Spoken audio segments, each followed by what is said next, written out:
Nakain naman ang dati Para ko mga unta. Mga busy. Inilog pala yung voice over natin yan kasi nawa ako. So, ayun pala. Gawata, uy, gila mo Ayan. yung Ben. Adobo. Ano natin yung pagka.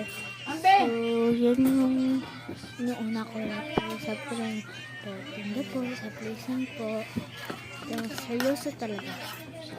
And, pagkatapos dyan, kumain na ako.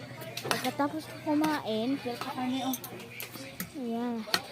Nasubok ako kasi Nakukuha na ka. kasi nagugutom na ako. Ganito ako. So, ilang hakbang ko ng pagkain. Sobrang sarap talaga. Tingnan ko talaga yung ano ni tita. So, ayan.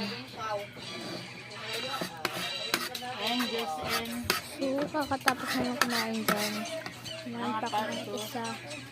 At, yan, tinitin ko talaga. Sobrang sarap talaga, be. So, yan talaga.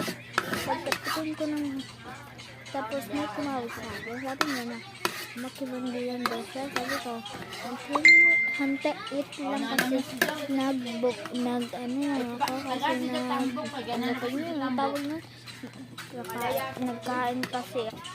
So, ayan guys. So, ano nga pala ako niyan. So, kumain ako ng karne. Pagtikim ko ng karne, sabi ko, nabaluukan ako. Sorry guys kung yun yung voice over ko kasi naubo kasi ako, may ubo at may sipon. So, ayan guys. So, patapos na ako din kumain guys. Hey!